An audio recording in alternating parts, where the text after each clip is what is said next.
Bonjour et bienvenue à Dehors, le podcast de plein air, le podcast où on sait où est-ce qu'on commence, mais on sait pas où est-ce qu'on se termine. On est maintenant rendu à l'épisode 17. 17. Hey, c'est beaucoup d'épisodes, ça, 17. Ça fait beaucoup d'épisodes, ça. Je suis David, votre hôte, et je suis accompagné de Marc-André. L'autre hôte, Merci, qui a vraiment l'autre hâte hôte. à l'épisode 18, parce que si on ramène ça en année, on serait comme majeur. Légal. On va pouvoir aller boire de la bière puis aller rentrer dans SQDC. SQDC, Eh oui, c'est nouveau. Oh yeah. tout nouveau, tout nouveau. J'espère que vous, gang de gens de dehors, vous n'allez pas tomber dans le panneau, dans l'excès. Le vice. Oh là là là là. On va commencer tout de suite ça avec la fameuse chronique intro, la chronique revue, avis. Feedback. Feedback. Retour. Retour. Cette semaine, on parle d'un utilisateur qui n'est pas très original comme nom, je dois dire, mais straight to the point, tu sais. Ouais. Donc, Couture Andrea. Pour une fois, c'est pas un pseudonyme avec Ouais. 16 chiffres en arrière, ou ben donc Modpile comme la semaine dernière. Tu sais, elle, c'est the original, là. C'est vrai. C'est elle, là. Tu sais, genre, Attends. là, on est des années 2018, là, 2010, là. Ouais. Imaginez, dans les années 2030-2040, là, tout le monde va avoir des chiffres à la fin. Il n'y en aura plus d'original. Penses-tu qu'avant de tomber sur Couture Andrea, ça a été Andrea Couture qui passait pas? Puis elle a dit non, pas les chiffres. Pas les chiffres. Peut-être. Qu'est-ce qu'elle nous dit, mademoiselle? Mademoiselle Andrea? C'est qu'elle dit super contenu. Pas un contenu Ziploc, là. Une touche d'humour. J'attends impatiemment le mardi pour mon épisode hebdomadaire. Mon épisode de Ouais, elle elle s'approprie, elle là, s'approprie notre contenu. Ben, c'est correct. On partage. On est des givers. Des philanthropistes, des altruistes. Là. On aime ça donner à tout. Là. Le plaisir aux autres. Oui, exactement. C'est ce qu'on est.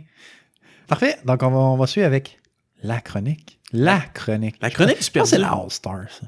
Ben oui puis non. En Ok. fait, elle est divertissante.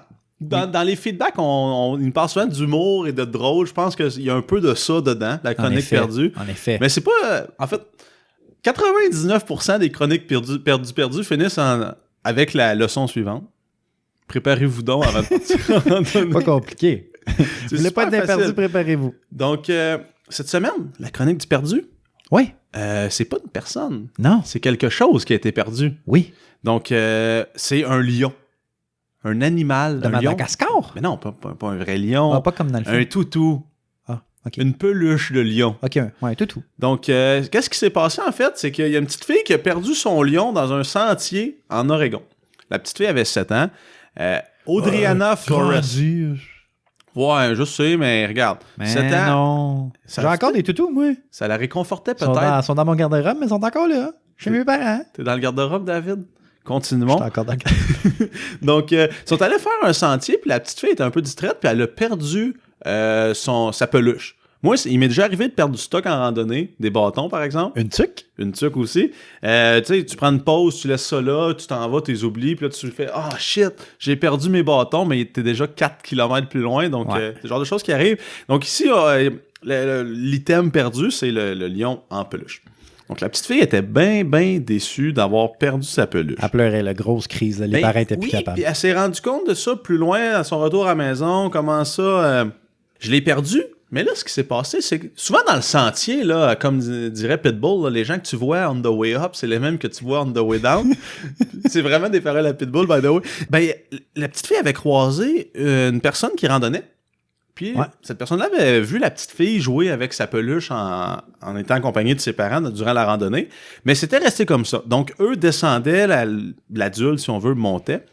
Puis, l'adulte, en redescendant, a trouvé la peluche. La peluche sur le sentier. Il a dit, hey, il y a une peluche, mais pas la petite fille. Exactement. C'est-tu fait manger? Es-tu d'arriver de quoi? Donc, il y a une photo qui est en ligne, là. La personne qui a retrouvé la peluche a pris une belle photo devant un paysage où on voit le glacier en arrière qui se retire, les grosses roches. Puis, elle a posté ça sur les réseaux sociaux pour dire « Hey, j'ai trouvé ça sur un sentier, est-ce que ça appartient à quelqu'un? » Ouais. On sait... il y a beaucoup de groupes sur Facebook, là, ça dit pas quelle plateforme, c'est Twitter ou quoi que ce soit, mais il reste que la photo est arrivée aux yeux des parents de la petite fille, puis elle a pu retrouver sa peluche. Ils ont marqué hashtag #ToutouLost. Hashtag, je sais pas c'est quoi les hashtags qui ont été utilisés, mais somme toute, c'est une histoire du perdu un peu plus différente de d'habitude. Il n'y a pas cute. d'épais. Il y a Un pas peu de cute. Tout le monde est gentil. Les gens ensemble se sont mis et ils ont repartagé la photo de tout bord, de tout côté pour s'assurer que, Ça redonne foi en l'humanité. que la petite fille puisse retrouver son lion. Donc, Kitty, qui est le nom du lion, a été retrouvé. Donc, il est dans les bras de sa propriétaire, Audriana. Donc, tout le monde est heureux, tout finit bien. On est loin des histoires de personnes qui meurent, de perdus comme ça. Donc, Qui brûlent toute leur stuff. un toutou qui est dans les mains de sa propriétaire. Donc, tout est bien qui finit bien. Ah, c'est beau. Et voilà. Parfait. Donc, David, ici, là, le perdu, c'était en montagne. Toi, tu veux nous parler aussi d'un sentier en montagne où on a perdu, disons, beaucoup de calories. De calories. De temps? C'est pas du temps perdu. C'est pas du temps perdu. Jamais. En montagne, Jamais. c'est jamais du temps perdu. Oui, je vais parler d'une grande montagne, une grande randonnée, un grand chaîne de montagnes. Pour ne pas utiliser le mot range en mon français. On parle du Great Range. On a fait ça en fin de semaine, nous autres. Oui. Le Great Range, mais nous, c'est la boucle du Great Range. Parce que il existe la Great Range Traverse. Qui est l'autre variante. Qui est l'autre variante, dans le fond, c'est que tu pars d'un bout du range, tu finis à l'autre bout. Donc là, ça implique 2 autos. Nous autres, on est tous 4 gars dans un char. Ouais, ou 2 équipes. 4 gars dans un char, fait qu'il y a rien qu'un char. On a fait le Great Range Loop. Mm-hmm. Donc, en faisant ça, tu enlèves une coupe de sommet, mais quand même, C'est suffisant. C'est suffisant. ouais, c'était une bonne randonnée. Donc, on a commencé ça en se rendant au Trailhead pour commencer, au Ozable Club. On se demande encore, c'est un club de quoi? Un club de golf? C'est un club de golf? Oui, un club de tennis. Il y a bien des affaires. C'est un club. C'est un club. Donc, on était accompagnés de Jacques, Vincent et Anthony. Oui. Donc, shout-out aux 3 mousquetaires qui on vient de parler, qui nous accompagnaient pendant cette randonnée-là. On a commencé ça très tôt le matin. On a foulé la piste à partir de 6h30 du matin. Oui, exactement. 6h30, on foulait le sentier. Exact. Départ très tôt aussi du... Départ alpin. Oui, départ alpin, exactement. Donc, on commence. Ce qui est plate avec ce trail-là, c'est que le début de la randonnée, ben, c'est une montagne sur de l'asphalte. Pas ce qui est de plus palpitant. Non, c'est long longtemps. Mais c'est pas super. Une fois que tu es rendu, puis tu as fini le chemin de Garnotte, tu passes à côté du gros Ozable Club, puis là, tu te rends compte que c'est là que ça se passe, c'est là que ça se brasse. Que t'es pauvre. Oh, aussi, les grosses Mercedes, les Volvo, les BM, c'est là que ça brasse. Les gens huppés qui golfent. Ouais, c'est là qu'ils vont. C'est toujours bien plaisant. Ensuite, on est arrivé à la gate, la Ozable Gate. C'est comme une genre de porte faite en bout de bois tout croche, là, avec des formes. En tout cas, c'est une belle gate, j'imagine. Nous, on fait juste passer à côté. Bon, écoute, moi, la gate ne m'a pas marqué autant que toi. Moi, il n'y a rien qui m'empêche de passer. Non, écoute, on a fait le tour, puis il n'y a rien. Exactement. Rien, on n'a pas peur de ça, nous autres. On n'a pas peur. Ensuite, tu commences le chemin, le long chemin d'approche, parce que c'est quand même un chemin qui commence tranquillement. Je pense que c'est quoi? C'est quelque chose comme 7 km, là, que c'est sur le flat au début, que un petit peu de dénivelé, mais vraiment pas la grosse affaire. Et pour être passé dans le coin là, durant l'hiver, c'est une très belle piste de ski de fond. Donc, il n'y a pas beaucoup d'arbres, c'est large, puis c'est un faux plat. Donc, c'est super pour ça. En effet. Donc, c'est ça. Ensuite, tu arrives au Lower Ozable Lake. Oh. Et en y allant, là, tu peux voir vraiment plein de pancartes qui te montrent les différentes randonnées que tu peux faire à partir de ce point-là. Ça, c'est super excitant. Oui, parce que tu dis, futur, le futur. Tu vois dans le futur, là-bas. Non, mais celle-là est là. Ah oui, ouais, exactement. J'ai entendu parler. Il paraît que c'est beau à droite. Ah, c'est beau à gauche. Donc, c'est ça, tu as les Colvin Range que tu peux faire à partir de là. Tu peux aller faire aussi le Indianhead, le fameux Indianhead, qui est supposé être un des points les plus beaux côté photographie dans les Adirondacks au complet. Majestueux. Surtout à ce temps-ci de l'année. Oui, avec les couleurs. Donc, dans le fond, c'est une grosse formation de roche qui ressemble à la tête d'un Indien. Et quand tu es dessus de ça, tu peux vraiment avoir tout au long le Lower Ozable Lake. Ce lac-là, dans le fond, c'est juste, il est flanqué des 2 chaînes de montagne, donc le Great Range et le Colvin. Et vraiment, c'est un beau paysage. Puis on dirait vraiment que le lac va se perdre à l'horizon, qui est très, très long. C'est comme les piscines infinies dans le sud, là. Ça tombe au bout. Exactement. Pareil. Donc, rendu au Lower Ozable Lake, c'est à ce moment-là que tu prends la AW Wild Trail. AW?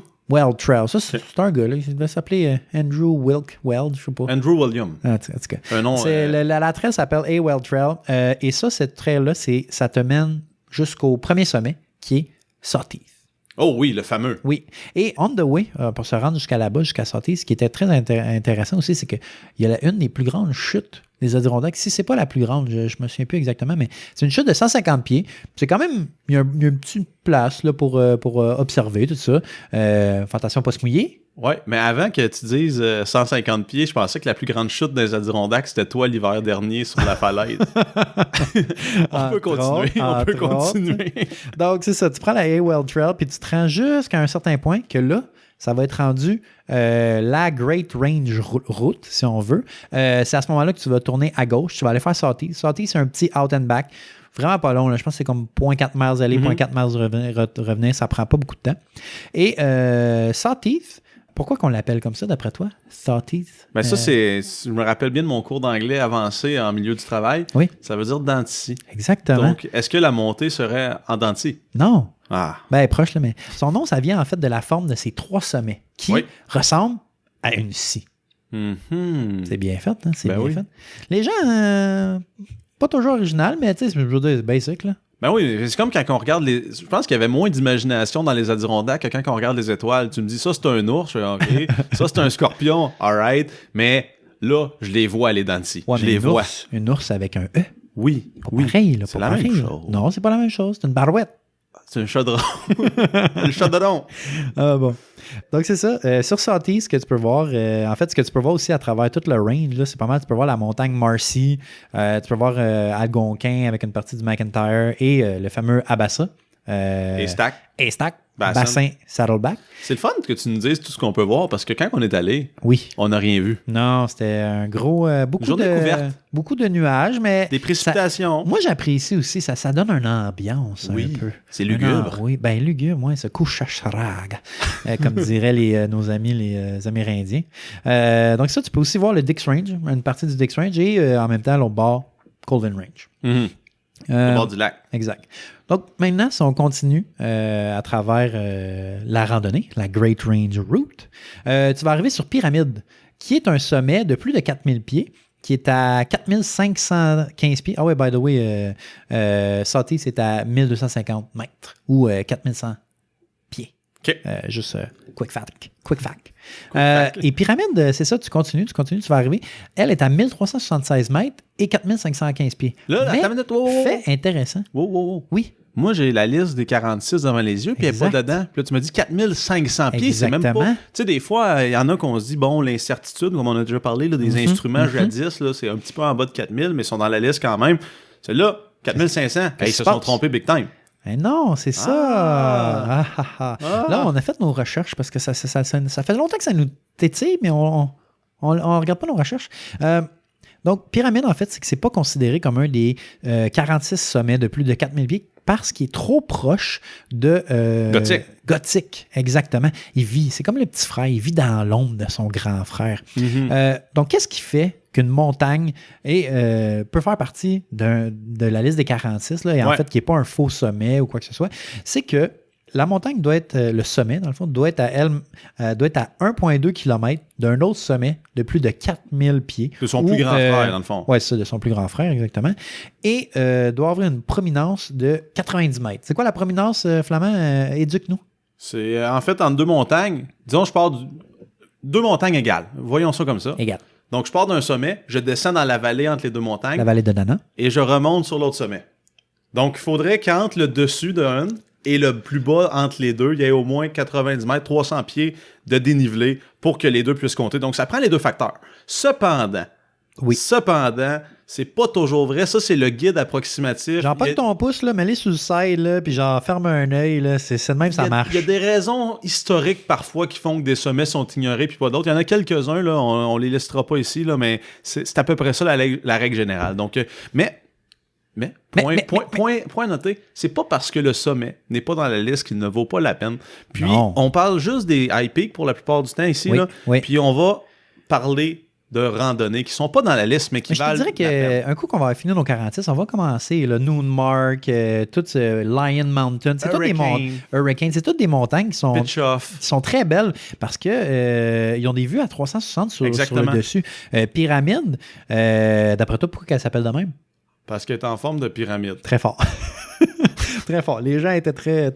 C'était déjà allumés. Oui, ils étaient très allumés. Et non, sérieux, moi, j'ai vraiment bien aimé parce que Pyramide, on était capable de voir au loin. Gothique. On était capable de voir au loin, genre, Le mais mythique. c'était comme un peu Gothique. brumeux, tout ça. Moi, j'ai bien aimé la pyramide. La vue qu'on avait dessus, là, c'était tout blanc partout et on voyait un peu gothique au loin. J'ai bien aimé ça. Ça nous amène où?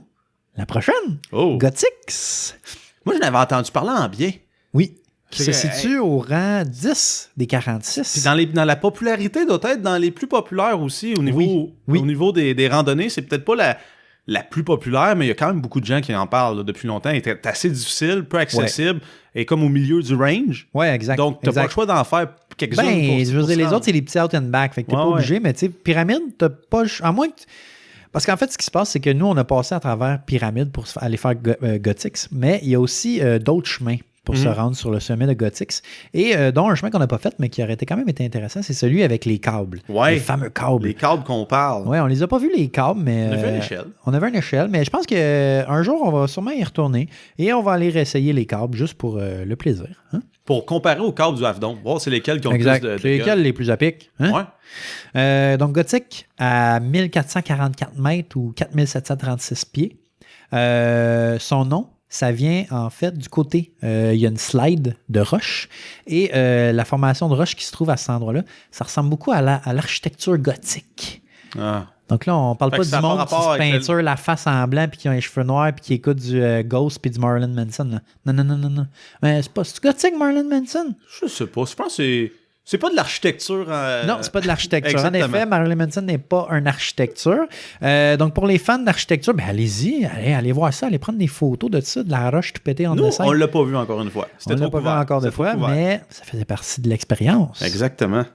Après Gothic, on a continué. On est arrivé à un genre de petit rond, pas un rond-point, mais une petite intersection. Il y Ça avait ressemblait, je trouvais, à Times Square. un peu. Ben, je pense que tu avais comme 3 chemins que tu pouvais Comme prendre. au Santa Ana Range. Ouais, je trouvais ouais, que ça ouais. ressemblait un peu. En effet. Et Il aurait pu être cousin. on a tourné où? On a À tourné à gauche pour aller faire Armstrong.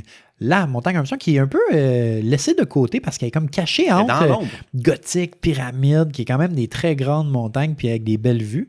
Mais Armstrong était correct. Là, c'est ça. Peut-être que Gothic est tellement beau que Armstrong vit dans son ombre. Il est comme Pyramide dans le fond. Oui, c'est ça. Armstrong fait de l'ombre à tout. Excusez-moi, Gothic fait de l'ombre à tous ses voisins. Ouais. Ah, Égoïste. Ouais, c'est ça. Donc, Armstrong au rang 22 de 46 à une hauteur de 4400 pieds et 1342 mètres. D'où ça vient ce nom-là? Thomas Armstrong. Pas de Lance Armstrong. Non. Thomas Armstrong, c'est qui, lui? Un gars avec des bras forts. Ah ouais. C'était un pionnier et bûcheron local. Donc, c'est un gars qui bûchait dans le bois. Pionnier. Ouais, un pionnier. Il s'en fait plus des pionniers. Non, de nos jours. nos jours, il n'y en a plus vraiment des pionniers parce qu'il y a du monde partout. Eh oui. À part dans les places là, où tu veux pas aller. Puis c'est pour ça qu'il n'y a pas personne. Ensuite, on a continué, nous autres, et c'est là qu'on arrive après ça au Wolf Jaw. Wolf Jaw. Aux montagnes de gueule de loup, de mâchoire de loup. La première qu'on rencontre, c'est Upper Wolf Jaw, au rang 29, 4580 pieds et 1276 mètres de haut. Son nom, ça vient de où? C'est Alexander Elwig Wyant. Qui est, je vais vous dire... que ce soit pas Monsieur Wolf Jaw. Ouais, ça aurait été nice. C'est tout un nom. Mettons, tu t'appelles David Wolfjaw. Tabarouette. Hey, moi, je trouverais ça vraiment nice. C'est clair que ton enfant meurt mort à la garderie. Hey, c'est clair qu'il mord. Hey, votre enfant mord trop, on peut plus le prendre. Oh, fier de lui. Maudite garder à 5 piastres. Donc, vous irez voir des photos de ce gars-là où on va en poster une sur l'Instagram. Là. Méchante barbe. Ah ouais? Moi, je suis un petit enfant versus cet homme-là. Donc, lui, c'est quoi qu'il faisait? C'était un artiste de paysage. OK. Donc, lui, à la Bob Ross. Lui, ouais, c'est ça, à la Bob Ross, qui, by the way... je peux pas... Costume d'Halloween, soyez prêtes. Lui, dans le fond, il peinturait ça, puis il regardait ça sur le side, puis il dit « Hey, vous savez à quoi ça ressemble, ça? Une grosse gueule de loup. » C'est comme ça que le nom a resté. Upper Wolfjaw et Lower Wolfjaw, qui se situe au 30e rang, à une hauteur de 1273 mètres. Au total, cette journée-là, on a fait environ 26,6 km. Oui. 27, mettons, là, on n'a pas de montre, là, on prend les données qu'on trouve online. Sur All Trail. Exactement. Faut pas les nommer. Ouais, sponsor us, donnez-nous un abonnement à vie, s'il vous plaît. By the way, il est à 20% de rabais cette semaine. Oui. Hey, donc, pour ceux qui sont fans de All Trail. Vous allez sûrement l'écouter en retard, mais c'est pas grave. Donc, l'élévation gain d'environ 1663 mètres. 1 mile. Un mile, d'élévation, c'est pas rien. exactement, c'est pas rien. Et environ, les gens, d'habitude, ils font ça de 9 à 11 heures. Puis Ça nous- leur prend. Nous, on l'a fait en 8,5 heures. Tellement fort. Tabarouette. Et Puis- après... Ouais, Incluant la pause du lunch. en effet. On était sur une mission. Ah ouais, on a mission. Et en fait, c'est qu'on n'avait pas vraiment de vue, fait que ça servait à rien d'attendre sur le top. Là. Oui, Et quand tu reviens, dans le fond, après Lower Wolf Jaw, tu pognes la Wedgebrook Trail. Tu as comme plusieurs options, mais je pense que la Wedgebrook Trail, c'est la plus rapide et celle qui sera le plus vite. Back au parking Saint-Hubert. Parking Saint-Hubert. Pas un Saint-Hubert Express, là. Non. C'est vraiment juste le Saint-Hubert's Parking. Donc, Flamand, c'est à ton tour. Chronique Gear, parle-nous. Ouais, c'est ça. Après avoir fait cette belle randonnée-là, c'était très couvert. C'était des conditions qui étaient quand même difficiles parce qu'on a eu de la neige, de la pluie, du temps humide. Je suis arrivé chez nous puis mon stock était tout sale. J'avais pas de guêtre. Donc, le bas de mes pantalons était plein de boue. Ouais. Mes bottes étaient pleines de boîtes. Donc, je vais vous indiquer ici, je vais vous donner 3 conseils. Ben, 3, en fait. Je vais vous donner des conseils pour laver 3 éléments de randonnée. 3 items. 3 items. En fait, dans les items, il y a 2 paires de quelque chose. Oh! Donc, commençons par vos paires de bas en mérino. Oh. Toi, David, tu laves ça comment tes bas en mérino? Drop ça dans la laveuse avec un petit savon doux. Un savon doux. En fait, ce qu'il faut faire, faut les mettre dans la laveuse. Oui. Faut pas les mettre dans des cycles qui vont être trop agressifs, donc délicats. Ce qu'ils disent, le fabricant Icebreaker, qui est de marque de Mérino. Please sponsor us. J'aimerais vraiment. En fait, ils disent, lavez-la à la machine, mais surtout pas à la main. Ah, genre frotter, genre... Ils hein, veulent ok. pas parce qu'ils disent avec ça, ça va faire une accumulation de transpiration résiduelle. Ça lave pas assez, puis ça va se mettre à sentir. On sait que le Mérino, ça sent pas. C'est forever. Ou c'est dur à faire. C'est forever. C'est dur à faire sentir, mais si tu laves à la main, tu te donnes pas de chance. Moi, j'ai une paire de boxers, je la porte toute la semaine. C'est du Mérino. Je suis peut-être pas du même avis. Donc, à l'eau froide dans la machine ou tiède à la limite, pas de savon en particulier. Seule chose, par exemple, prenez pas d'assouplissant Non. ni d'eau de javel. Je pense que l'assouplissant puis l'eau de javel, c'est genre le cauchemar de tout ce qui est vêtements techniques ou moindrement genre sensible. Oui, exactement. Puis, autre chose, mettez pas ça dans la sécheuse, c'est en laine. Faites sécher ça à l'air libre. Donc là, tes bas de Mérino, ils sont flawless. Ils sont propres. Autre chose, j'ai dit qu'il y avait de la neige, de la pluie. Coquille en Gore-Tex. Coquille en membrane semblable. Là. On sait qu'il y en a plusieurs qui ont des marques maison. Ouais.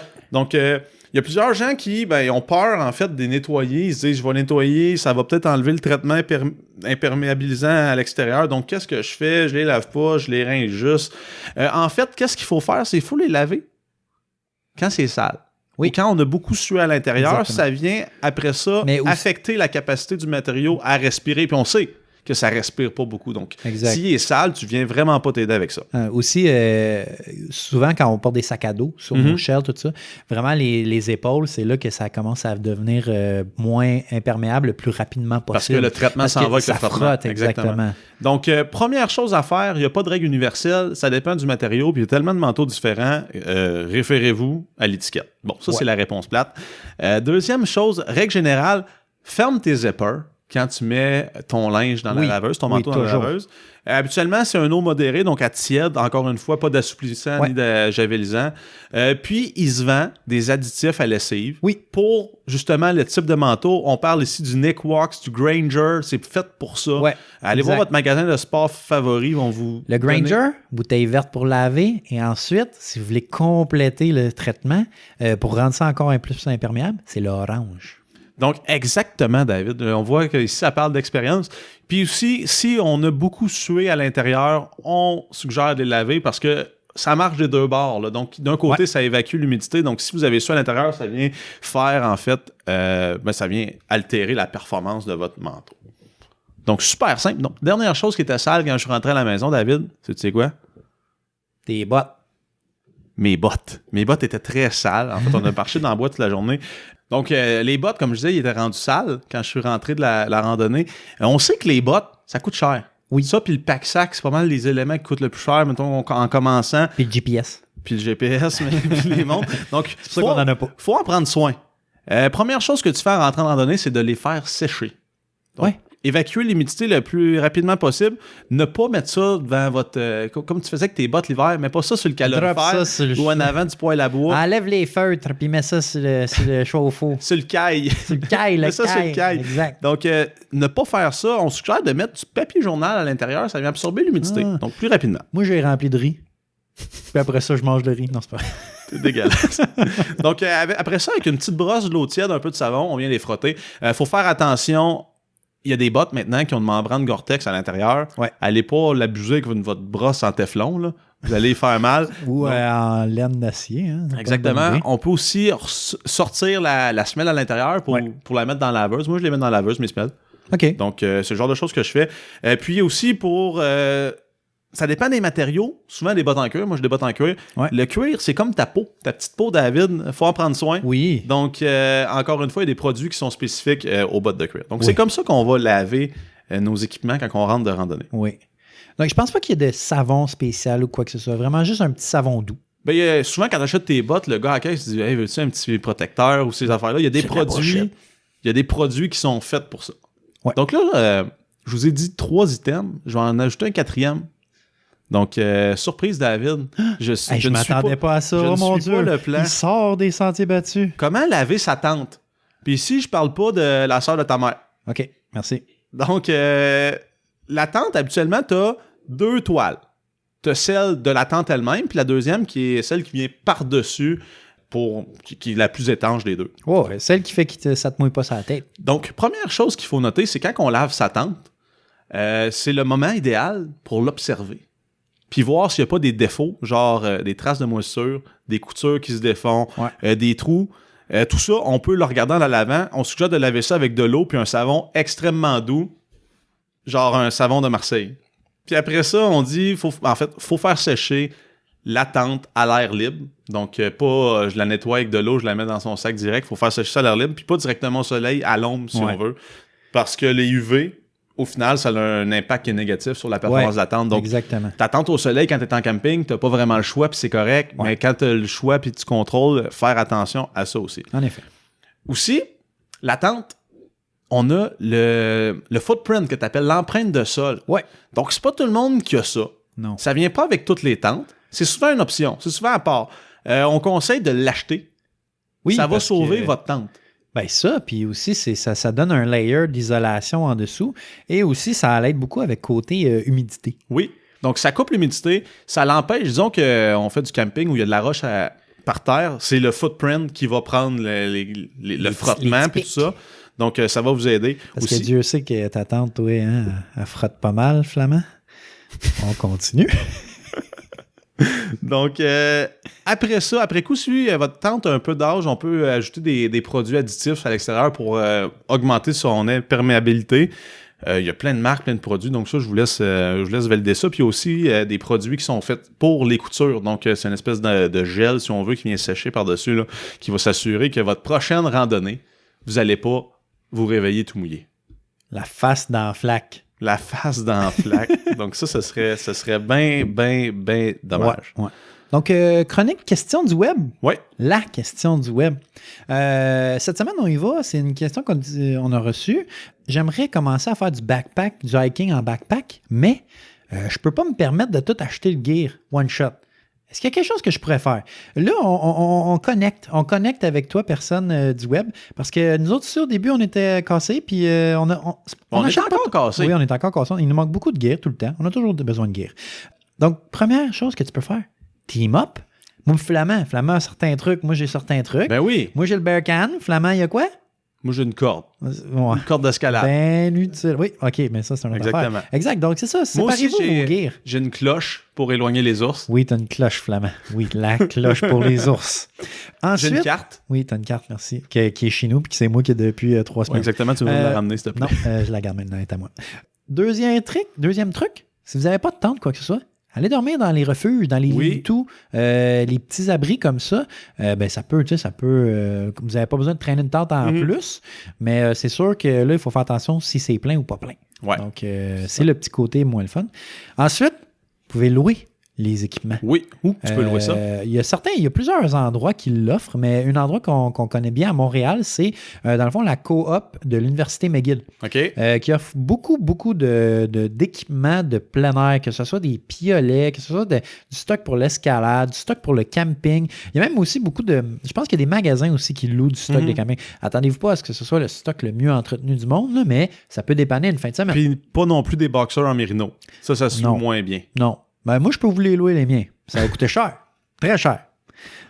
Donc, c'est ça. C'est mes 3 conseils un peu. Mais moi, j'en ai ajouté un autre conseil. Moi, je suis un fervent amateur des petites annonces puis du stock usagé. Bien sûr, bien sûr. Le stock usagé, pas obligé de le louer. Tu peux l'acheter souvent un prix modique en ligne. Il y a bien du monde. C'est plate, mais qui commence le hiking, qui s'achète un beau sac Osprey, puis qu'après 2 fois, ils font « Ah, c'est pas pour moi. » Un peu de besoin. Fait qu'il va être à vendre en ligne pour pas trop cher. Oui, donc moi, c'est comme ça que j'ai réussi à avoir mon sac Osprey. Et Facebook Marketplace, ça révolutionne notre vie. Au début, j'étais contre ça, mais à cette heure, je m'en peux plus. J'ai des alertes partout. C'est le best. Puis autre chose aussi, moi, ce que je suggère de faire, c'est sans se faire une liste, mais se dire, est-ce que l'item que je recherche, c'est un nice to have ou un must have? Ouais. Donc, on peut hiérarchiser un peu ce que tu dois avoir. Disons, une bonne paire de souliers, à mon avis, c'est obligatoire d'avoir ça. Pas le choix. En fait, c'est très recommandé. Tandis que les bâtons en titane dernier cri, c'est peut-être moins nécessaire. Donc, en hiérarchisant comme ça, on va pouvoir savoir, bon, la prochaine chose que je m'achète, c'est peut-être pas... C'est pour ça qu'on n'a pas de GPS. Ouais, c'est peut-être pas un GPS. Il est pas mal loin sur notre liste, c'est peut-être pas un GPS, mais c'est peut-être une boussole, par exemple. Donc, c'est comme ça qu'on va pouvoir un peu... Un cellulaire, moi.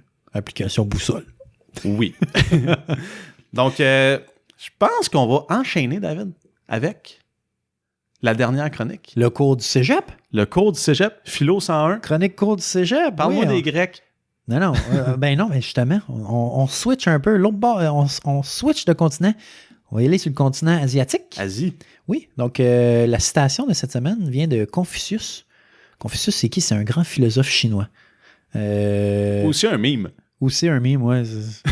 On commencera pas. Knowyourmeme.com. Knowyourmeme.com, excusez-moi le terme... francisé. Francisé, oui. Knowyourmeme.com, allez voir Confucius, vous allez tout comprendre. Donc, la quote va comme suit. Le bonheur n'est pas au sommet de la montagne, mais dans la manière de la gravir. C'est beau, hein? Mm-hmm. Je trouve qu'on de plus en plus, on s'en devient kitsch, mais c'est pas grave. Il est où le bonheur? Il est où le bonheur? Hein? Il est dans la façon de le gravir. C'est Confucius qui l'a fait, cette chanson-là, dans le fond. Donc, c'était ça la chronique philosophique citation pour cette semaine. Merci, David. Je vais penser à ça dans ma douche. Je vais penser à ça dans ma douche. Ouais. Comment je vais gravir la montagne. Tout en buvant de bière. Tout en buvant de bière de douche. Bière de douche. Donc, hey, merci d'avoir été là cette semaine. Encore une fois, allez nous suivre sur les réseaux sociaux. Oui. Facebook, Instagram. De dehors. Instagram. De dehors. De dehors. Patreon. De dehors. Twitter. Inexistant. User not available. Erreur 404. Exactement. Snapchat. Non.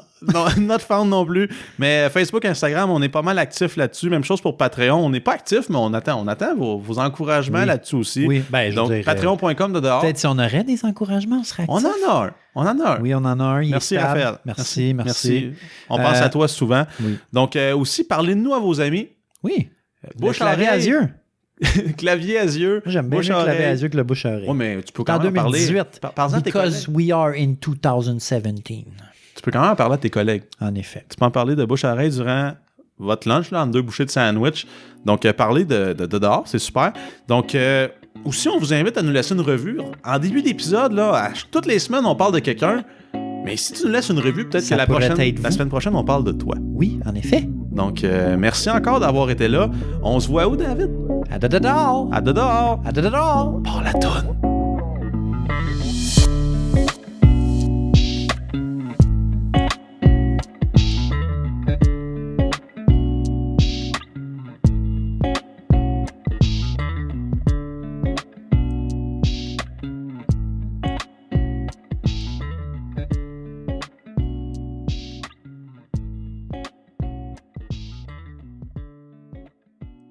De ton tour. Bonjour, bienvenue à Dedors, le podcast de dehors. Bonjour, bienvenue à Dedors, le podcast de dehors.